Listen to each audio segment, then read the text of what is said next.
Okay. This is a very common sign on the roadways of mountainous countries. This particular sign says that, hey, you're about ready to head down a steep hill with a 7% road grade.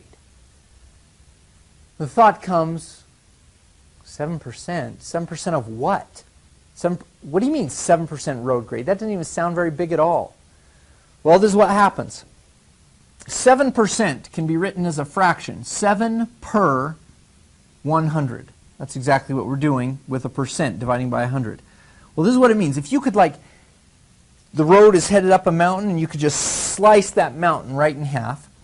So you could see, here's the road going up like that. What it means is that if you go 100 feet or 100 meters or 100 inches or 100 centimeters, whatever, and you look at how far up you go, it would be 7. So 7 vertical change, how far you went up and down, compared to how far you went across or horizontal. This is vertical, horizontal. In our little XY chart, it's how far up you would move on the Y's. This is how much the Y's would change. And this is how much the X's would change. So you get the idea that a 7% would go up 7, and 8% would go up 8, 9%, 10%, 11, 12. You might think 100% would be straight up and down. That's not necessarily the case. That just means it would go up 100 for going over 100. 100% is a 45-degree angle, straight up like that. You could even have a 200% slope, which means it would go up 200 for going over 100. So it went up twice as far as what it did over. So it's even steeper. So sometimes they won't, in the math section, they don't measure them in percents as much as they measure them in fractions. So they'd say this is 7 over 100. But they could say the slope, now, there's a question for you. Why in the world is m slope? That, I'm afraid I don't know. I always thought of it as a mountain slope. So the slope on the mountain, if it were 100, they would write it as the number 1. It's the same as 100%. That means you would go up 1 and over 1. So, or you could have a slope of 200%, which would be a slope of 2. So we're going to find slope on a couple of points. Make sure you can do that. So we're going to take the point 1, 5 and 3, 10. Let's graph where those are, and I'm going to have you find the slope between these two. 1, 5, 3, 10. So here's the line. Ooh, that is really quite steep. Let's find it. So in order to get it, we need to find out how much this change is, how much this changes. So we were up here at 5, and now we're up here at 10. Here we're over at 1, there we're over at 3. So how far did it go from 5 up to 10? Looks like a change of 5. And how far did it go from 1 over to 3? That's a 2. So we'd write the slope is a 5 to 2 ratio. It went up 5 for every 2 that it went over. Now if you punch that in your calculator, 5 divided by 2, you get 2.5. Change that into percent, that's a 250% slope. Pretty steep. Let's do one more.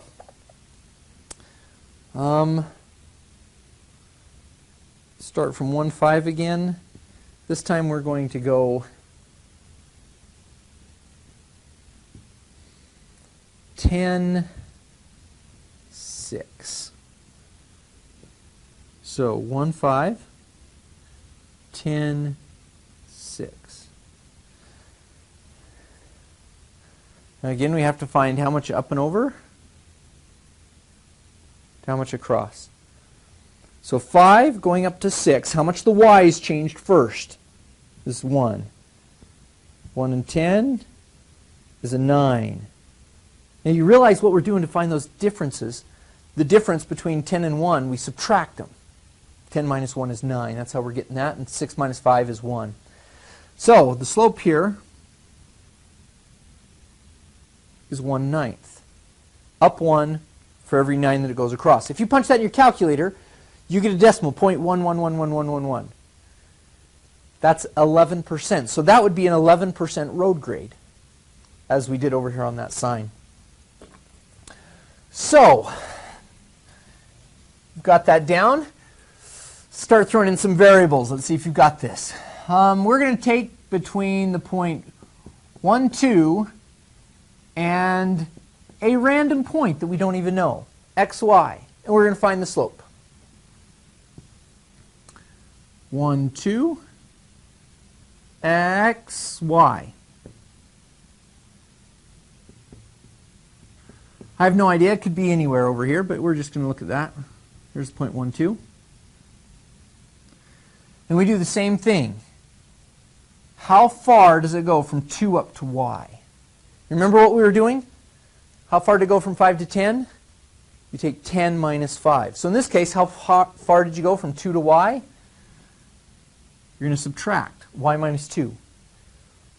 Same thing's going to happen with the x's. How far did it go from 1 over to x? We don't know how far it is, but that's x minus 1 right there.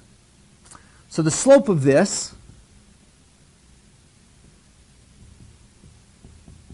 well, that didn't help very much at all, did it?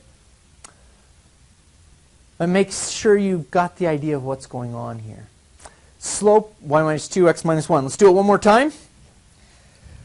Because this is a pattern that we do over and over and over again, take the y minus the y, x minus the x, y minus the y, x minus the x, we're going to create a formula. That's where we're headed with this. So let's take 2 points and do it. We have a random point xy and another random point xy. Here's the random point xy. Okay, they're not the same point, so we need to... Okay, this is the first point, that's the second point, but how do we distinguish that? They do this little trick where they change the number, change the letter just a little bit by putting a little subscript, is what they call it down here. It's not an exponent, it's not x to the first, but they just say this is the first x and that's the first y. Here's the second x and there's the second y. So they just put a little subscript down there to say, whoa, these two are not the same x. They're different. So this point right here is x1, y1. And this point up here is x2, y2. So when we find the slope, y2 minus y1 is this distance right here. Take that guy minus that guy, and x2 minus x1. This is the formula that you will see in books all the time, because they needed to find out how much it changed in the y's over how much it changed in the x's. Now some of you may have a question, like, hey, what if that point was down here or over there? Well, let's see what happens with it. We're going to move those 2 points around. We're going to do it with numbers so you can see. So we have the point 2, 1, and let's go with the point 5, negative 3. So 2, 1, 5, negative 3. Now notice, as we march that way, this guy's headed down. Kind of interesting. So let's figure out the slope. Slope is going to be, we always do this, we take this minus that. Negative 3 minus 1 over 5 minus 2. Get a negative 4 thirds. And that's what happened. This formula already took care of where that was. The fact that it was down here, when we subtracted them, it said we went down 4. Instead of saying, oh, we went up for a vertical change, we went down as the 3 increased. So that's a negative slope. As the x is increasing, the y is decreasing. So they're going in opposite directions. This is where we get a negative sign from. So negative 4 thirds from that one to that one. Now some of you may wonder, okay, so I can stick that in, but how do I know, what if What if I did this? What if I had 5, negative 3 as the first point and 2, negative 2, 1? Does that change the slope? And lucky for you and for me, it doesn't. I'll show you what I mean. Change the y, so we have 1 minus a minus 3 over 2 minus 5. 1 minus a minus 3. That's 1 plus 3 is 4. 2 minus 5 is negative 3. 4 divided by negative 3, negative 4 divided by 3, it's still just a negative 4/3. To the boards!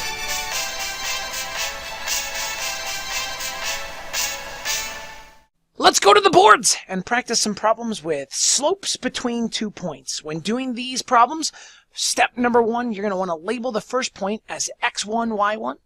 Label the second point as x2, y2, and then use this formula, the y2 minus y1, over x2 minus x1 formula to find the slope. You can go ahead and pause the video now, try these 3 problems, and let's see you find the slope between these 2 points. Good luck! Welcome back. Let's do it. I'm going to start with step 1. Label the first point as x1 and y1. Step 2 is labeling the second point as x2, y2. And then step number 3 here is using the procedure. M equals, using this formula in the procedure, y2 is negative 4 minus y1 is 5 all over x2, which is 6, minus x1, which is 3. Okay, let's see. Negative 4 minus 5, that's negative 9. And 6 minus 3 is 3. And so negative 9 divided by 3 means we have a slope of negative 3. We use the M to represent the letter for slope. Number 2. Label x1, y1, x2, y2, and use the formula. y2 minus y1 all over x2 minus x1. Okay, now let's simplify. Ooh, whenever you have a negative and a negative right next to each other, those cancel out and become plus. So negative 10 plus 6 is negative 4. And negative 4 plus 2 is negative 2. Negative 4 divided by negative 2 is positive 2. So our slope is 2. Number 3. Label the point x1, y1, x2, y2, and use this formula. y2 is 8 minus y1 is 8 all over x2 minus x1. That's what the slope equals. 8 minus 8, well, that's 0. And negative 1 minus 4 is negative 5. 0 divided by negative 5 is 0. And so our slope is 0. Be aware that whenever your slope is 0, you have a horizontal line. Lines that are horizontal have slope 0. Number 4, let's give it a try. Label the point x1, y1, x2, y2, and use the formula. y2 minus y1 over x2 minus x1. Negative 2 minus 5 is negative 3. And negative 3 minus a negative, minus a negative becomes plus. Negative 3 plus 3 is 0. Ooh, a 0 in the denominator? Can't do that. You can never divide by 0. Never, ever divide by 0. If you do end up dividing by 0, we're going to say that our answer is undefined. Undefined slope. And because it's an undefined slope, we'll know that it's a vertical line. Vertical lines have undefined slope. Horizontal lines have 0 slope. Well, good work. Nice work finding the slope between 2 points. Keep working hard. See if I can make a minor visual here. So, slope of 1/2 means you're going up 1 for every 2 over. So it'd look about like that. Slope of 1/3 is up 1 for every 3 over. So it'd tip a little bit flatter. If you go up 1 and then go over 20, so that's 1/20th, it's going to be even flatter. Think of the number we're approaching. 1/2, 1/3, 1/20th, 1/millionth. You're going up 1 over a million. So, what do you think is exactly flat? 0. Let's draw those up here so you can kind of see what's going on. So we have, let's, the steepness of them, we don't care where they are, but this guy is a slope of about 1/2. So this guy right here, slope of about 1/3, slope of about 1/20th, where we're going up 1 over 2, up 1 over 3, up 1 over 20. Well, if you go exactly horizontal, which is what I intended that line to be, this is a slope of 0. That says you're going up 0, but over 5, over 10, over 12, over 15. You can try that in your calculator. If you go up 0 and over 5, 0 divided by 5 gives you 0, no problem. And then what happens is you start getting this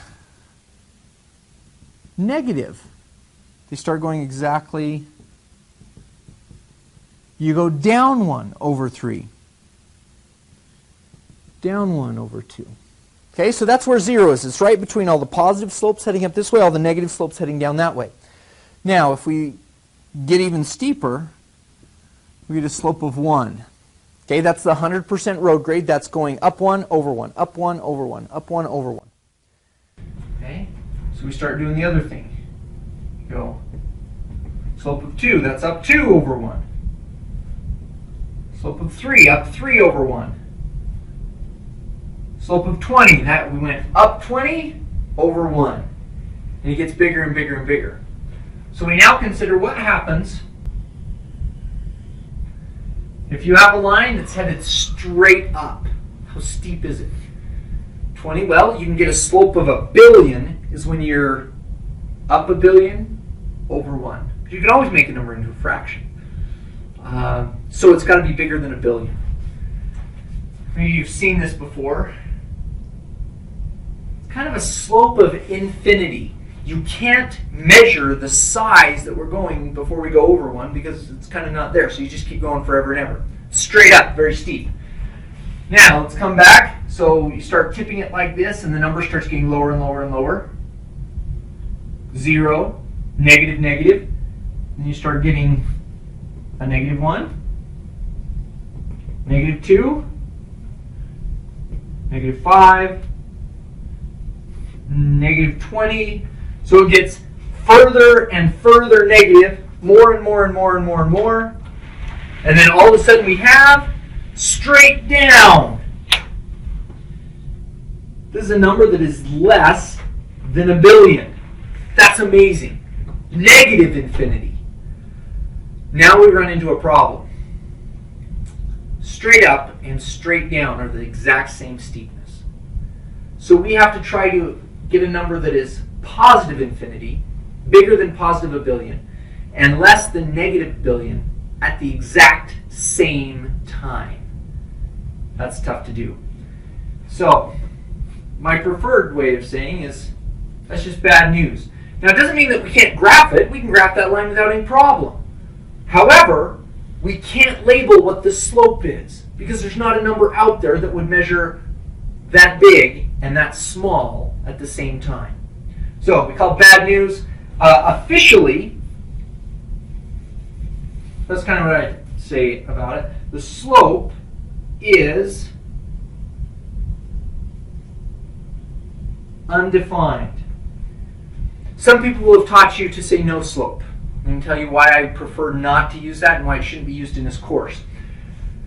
When I say I have no carrots on this table right here, or I have drawn no elephants on the board, you're like, true. No often means 0. If I have no elephants, that means I have 0 elephants.